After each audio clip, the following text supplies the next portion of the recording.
welcome back to On the Entrepreneur's Journey, the show where we explore how founders build companies that scale, evolve, grow enterprise value, and differentiate themselves in their markets.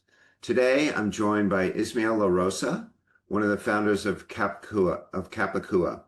Ismael and his team build products and digital experiences that help companies stand out, especially now when AI is making it easier than ever to build and copy.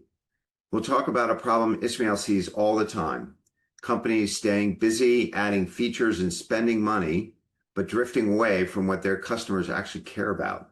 And when customers don't care, you end up competing on price, burning time in longer sales cycles, and watching margins compress.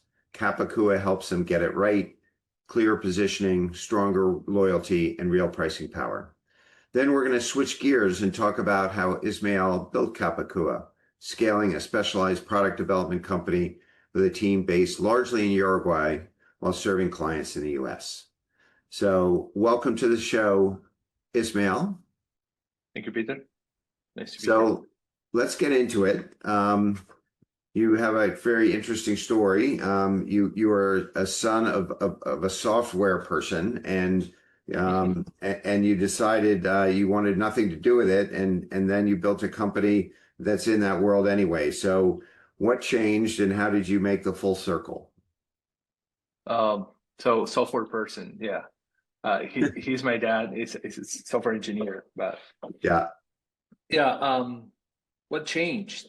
So I started my career.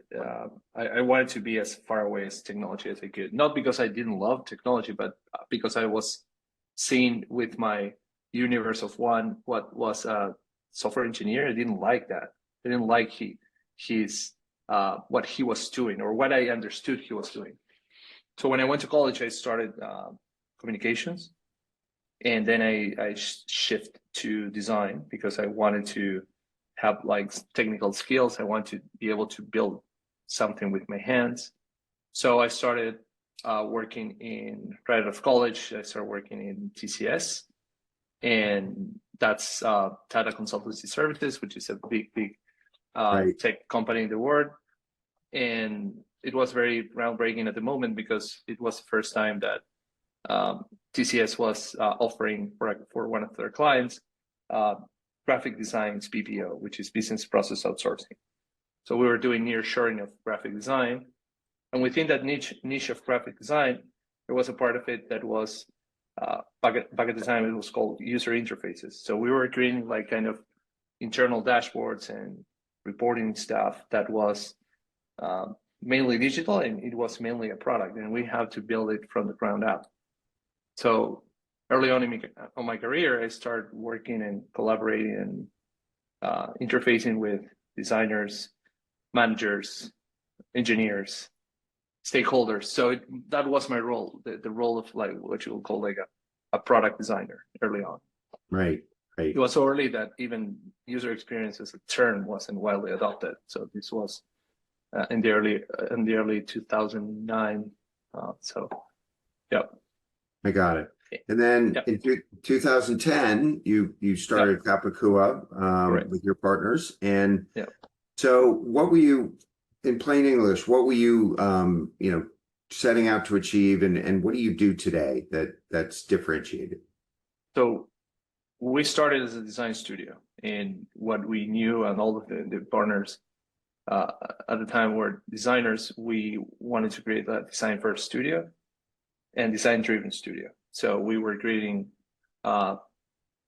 technology, but from a designer's perspective, which is similar to what you will think IDEO does for product design.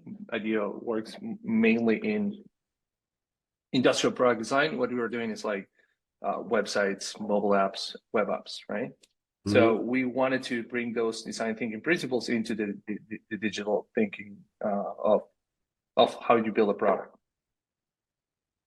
So yeah, we started that.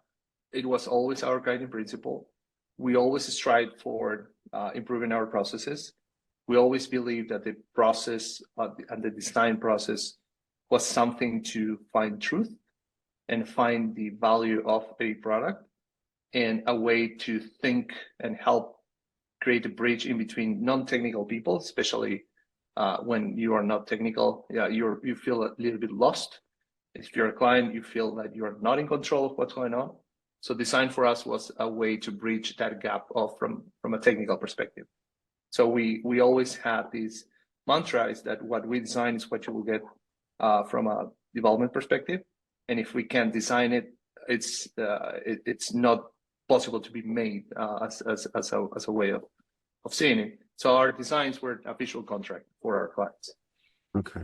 That helped us transition from design thinking to building full immersive digital products. Okay. So if I'm a business owner, like some people in my audience, what are the problems are you solving for my companies or for a company that will lead them, to get better outcomes with their customers? Because you're really bridging between them and their customers, really. And what are you really trying to solve? What problems? Correct. So what we do is we clarify the value that you have from a product perspective. So we make it more evident and we make it more defensible. So if you protect what it's important for your customers, you will be defended by your customers. And defense means like, oh, if I'm differentiated, if I give like a experience that is different from the commoditized world of software, which is very easy to commoditize, I'm giving something different. And different in this word means like paying attention, right? We're always competing for attention. So we give our clients an edge in terms of twofold: protecting what matters, building what matters, and also giving them an edge by doing that. It will be important for their customers because you're protecting their interests and you're making a differentiated approach. That's what we solve. So those are the two things we solve for our customers. Right.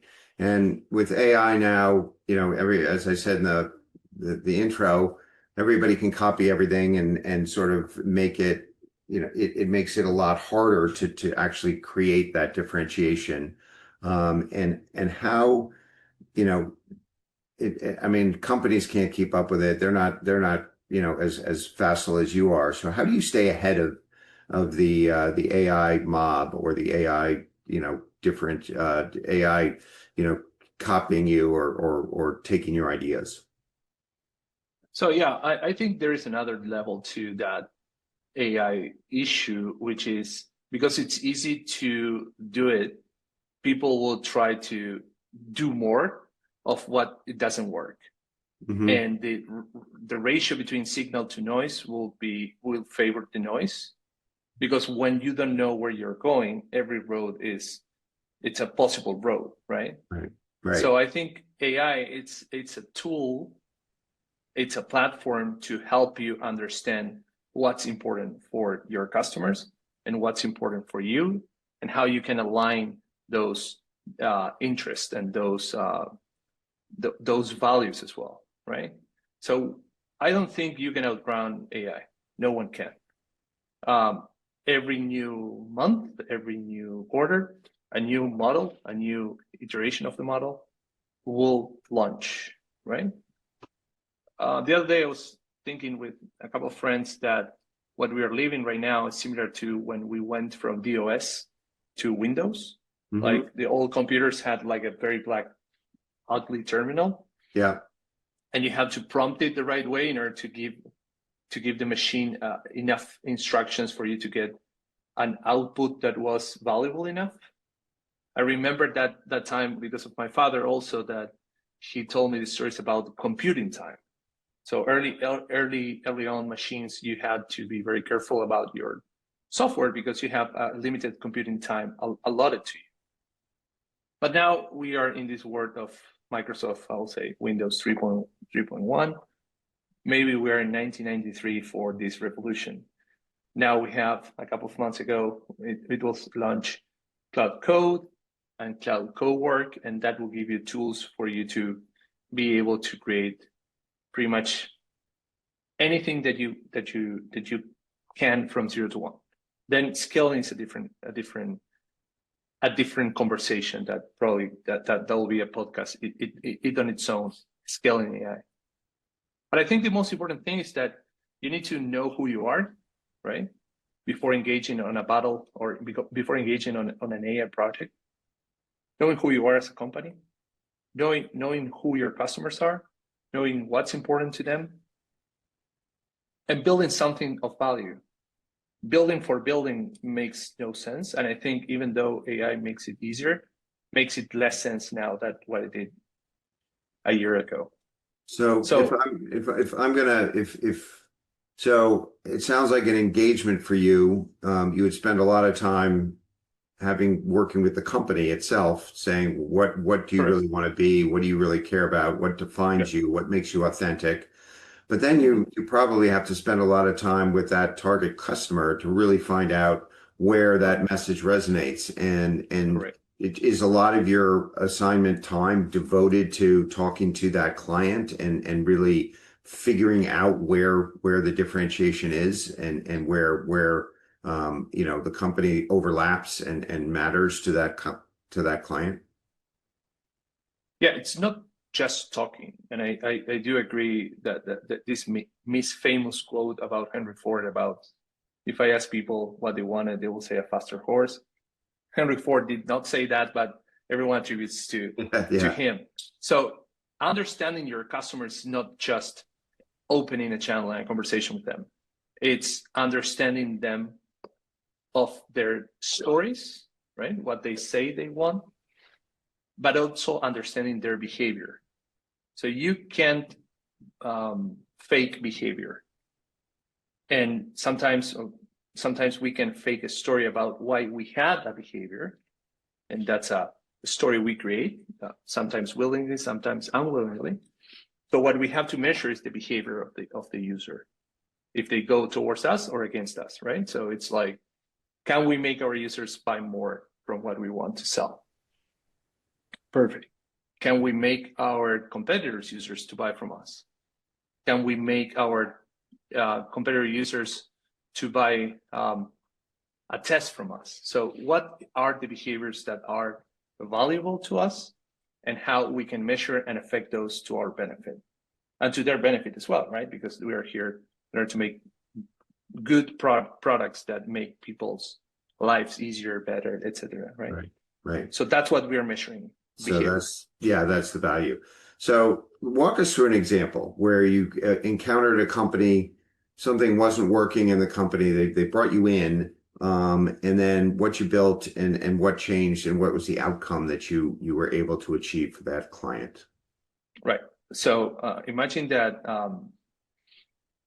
you have an e-commerce site and you start seeing odd behaviors, or you start seeing that your checkout process is not converting as it should anymore. And nothing from a technological perspective has changed. But what has changed? Oh, COVID changed. This is a cool example, cool thing that we helped them navigate COVID. They were selling everything that through stores, and the e-commerce part wasn't like a huge portion of that. But when COVID hit, you don't have any physical store to deliver your products, right? So what do you do? Oh, you have your website. So you have to understand how you are going to, without going into full operational mode and trying to fix and solve things before understanding them, you need to understand, okay, why the checkout process is not converting as it should. So we help them understand what was that from a user experience perspective, how to make the experience more clear in this new context under COVID, and that help without retooling the whole technological experience. We help them to be able to solve that issue, to gap that issue that they have. And it was a very critical issue, right? Because COVID was a major force, and we didn't know how long it was going to be there, right? So we help them navigate that from like, okay, you're operating your business like this, but something changed. Okay, what's the first order of actions that you do, right? before jumping into technology, you need to understand what changed in the behavior of your users because of this new paradigm that they're living. Right. So yeah, that's how we help them. So they basically had to switch their sales channel and from something very physical to much more online and how do you capture that same client in a different channel and you were able to do that. Very interesting. Okay. So switching gears, you're a very young guy at 23 in 2010, and you started your business. I think you were 23, something like that. Yeah. Young and Very, beautiful. yeah, I mean, unbelievable that you're setting out like that.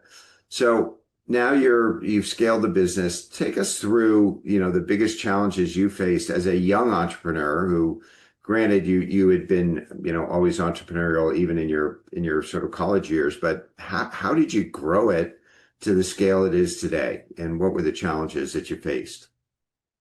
All right. So many challenges, and probably similar to I don't know if you remember Looney Tunes or Roadrunner and Oh the yeah. Coyote following the Roadrunner. Yeah. I was the Roadrunner. I was just running. And I knew that if I looked down, it was very scary and I will fall to my doom like the Coyote. Right. You're right. So at the very beginning, we were too young to know any better, right? And we just went forward. And one thing led to another, and we kept moving forward. And I think we were lucky because those were the years that technology investment was booming in the sense of like everyone wanted to have like a social media presence. They wanted to enhance their digital presence, both at their product level, at their website level. Mm-hmm. And that helped us. And that gave us like a competitive edge because we were designed. And customers and clients did not want to speak with just tech. They wanted to speak with design. I think design has this allure of it's easy to understand. It's easy to position yourself in favor or against a specific design or a specific design aesthetic. So that helped us. That vehicle helped us. But we had a lot of, I will say, like almost close to death experiences.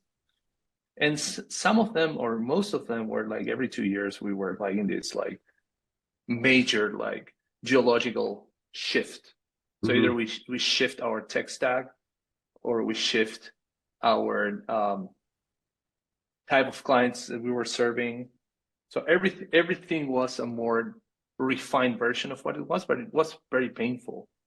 Also navigating the relationship between services and projects. So you have your valleys and your hills, and how do you navigate that from a cash flow perspective? That was another big issue. And I will say our journey has been a journey of refinement. We have been refining our offering and refining ourselves to a more, I will say, laser focused kind of approach. I wish I could have done that faster, but you don't know what you don't know, right? You have to go through all the motions sometimes to get a sense of the road, right?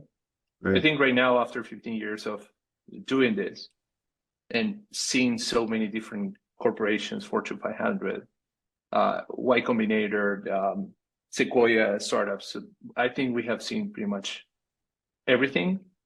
I think now we have like a very good sense of the future. We can help not just of solving for today, but solving for many years in the future. So we can have this perspective, this point of view that,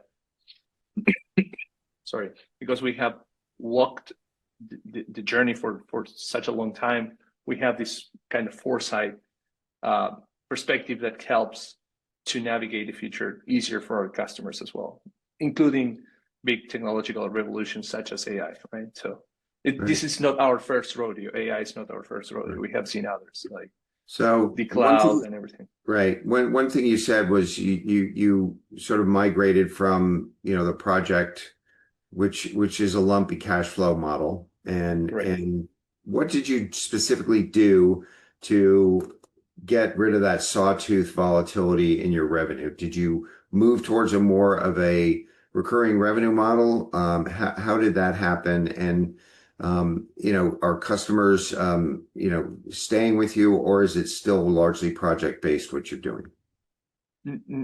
We have been specializing more and more and more. So that helped us to, before, I would say like 70 years ago, our tech stack was all over the place, right? And we have been refining it to a very specific tech stack. So now today we only do Next.js, React, Node, Python. Mobile, we do React Native and iOS. That will be like the tech stack. So that simplified us a lot and simplified our expertise with our customers, because we have been doing projects based with React since it was in beta. So we know our React back and forth. So that helped us to, as you specialize from a technical perspective, that was, you can call it one loop of specialization. Then we did another loop of industry, right? So we specialize in healthcare, fintech, management consulting, right? Finance. So those are like 3-4 areas of expertise that we know how to build products for them. So you have another loop. And the third loop was, and it was like always a recurring loop. It's like, okay, how you can design this better, how you can create a better design process, and how you can help bring in value to clients that need that design perspective, need that design differentiation. And that was an always evolving project, the design process itself. Last year, we launched one of our I will say our own flavor of product operating system. We call it Shape Clarity. And Shape Clarity wants to be an answer for today's world into how you build in a world with, it's very noisy. It's very what you will call VUCA. And we want to give an answer to that it's not like rocket science, but any company can follow these principles, and you can get a sense of agency, get a sense of control in an age where you feel that control is fleeing away, that you feel that the world is moving too fast. How you can regain control by focusing into what matters. And the companies of the world of tomorrow will have to be hyper focused into building what matters, because it will be very easy to drift off the path, right? Everything will be easier for you to drift off the path at a higher speed. And those combinations are not good for company health. So it sounds like what with the clarity, what do you call it? Shape clarity? Correct. Yes. Yeah. So that's is that an ongoing business that you offer your clients, and so it translates into the recurring revenue model that you're now with. So it's an ongoing process. It sounds like where you're. Correct. Yes. Okay. So everything's changing. You've mentioned every 2 years you've had to evolve your own model. But if you're looking at if you're talking to your customers or your employees, partners, and saying where you're taking the company going forward, what would you tell them? 3 years out, it's going to look like this. Where do you see the company going? I think knowledge will be the differentiating factor in the future, but not knowledge like academic knowledge. It will be practical knowledge, and how you can vehicle that practical knowledge, let's call it, embodied it in agents, embodied it in products, how you can dislodge this relationship between your footprint and your revenue, right? How you can create knowledge IP that can exponentially create value for your customers. especially at a service company like us. That will be very important, because I think for the next few years, companies will be smaller than what they used to be, precisely because AI will allow you to be much more productive. Mm-hmm. Our internal calculations are that one designer augmented with AI today can have the same output than 4 programmers 2 years ago. So the future is going to be smaller from a company footprint, and I think that's the pattern that we will see in the future. Mm-hmm. But it's also, that doesn't mean that you have to stop creating value. And I think now we have much more options to do something like IP as a service instead of software as a service. Mm-hmm. How can we create agents that are much more reliable in very specific situations, verticals, etc., that can create convex value, right? That you can create like more value than the effort that you put in. Right. Right. So I think that's the future, convexity. Yeah. So that almost argues for more specialization, because you're going to have to be solving very specific problems and actually creating a product to do that. Otherwise, you'll be creating, you'll just be, you'll never get any economy of scale. So you probably have to narrow your focus even further in terms of creating agents that solve specific problems for certain types of companies, so you can actually spread your own intellectual capital over a lot more product, so I could see that. Correct. And with focus comes clarity, right? So Yeah. focus is what we are using. Clarity is like like if we were using focus, you need to be clear, you need to be focused in order to be able to create value. I think that's the key of the future of a service company or a product company. Yeah. How you create value.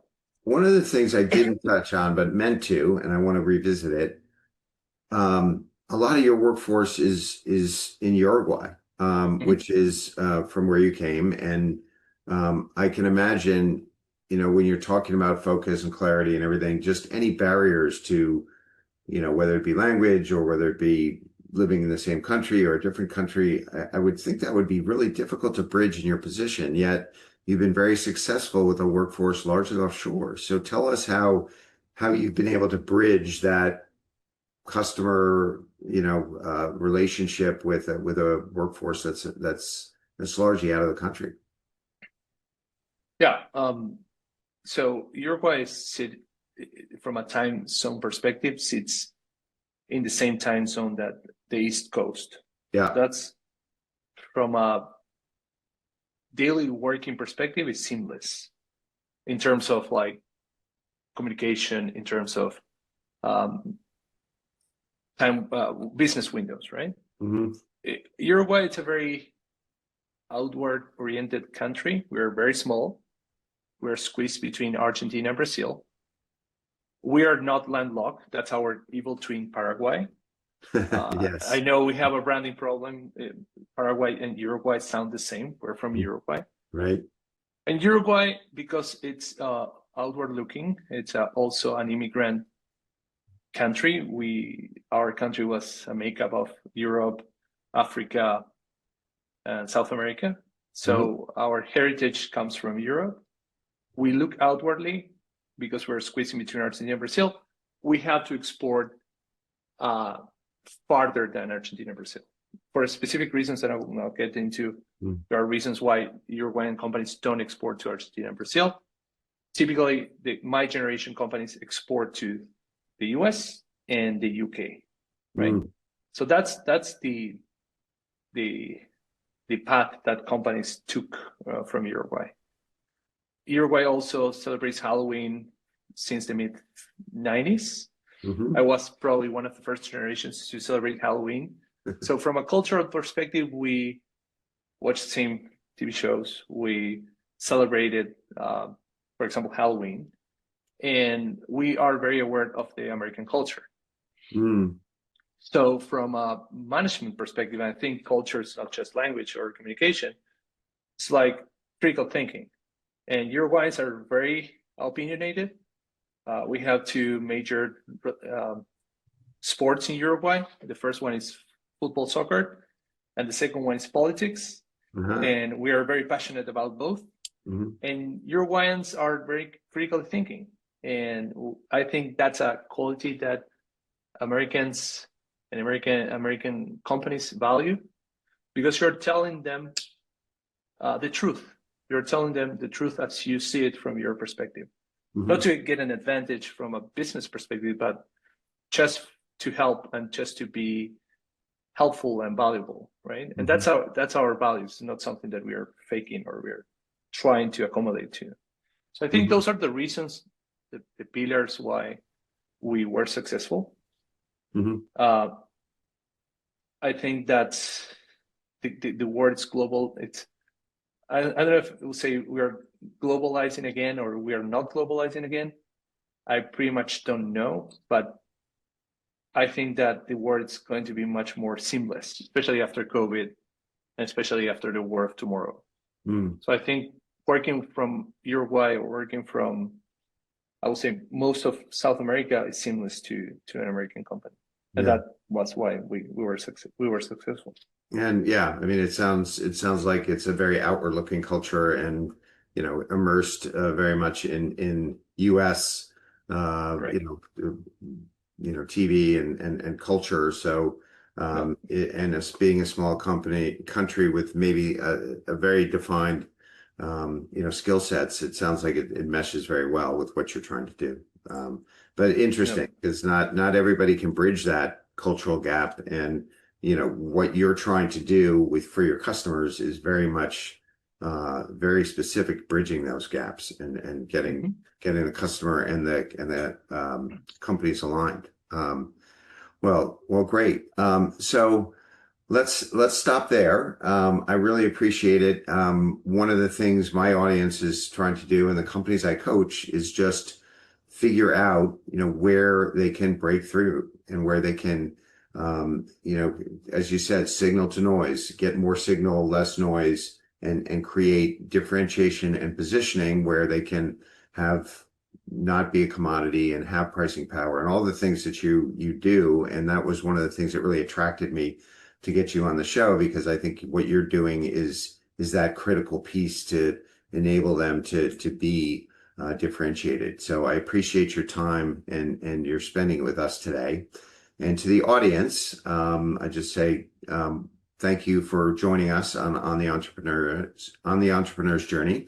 And until next time, we will see you. Thanks, Ismael. Thank you for having me, Peter. You're welcome.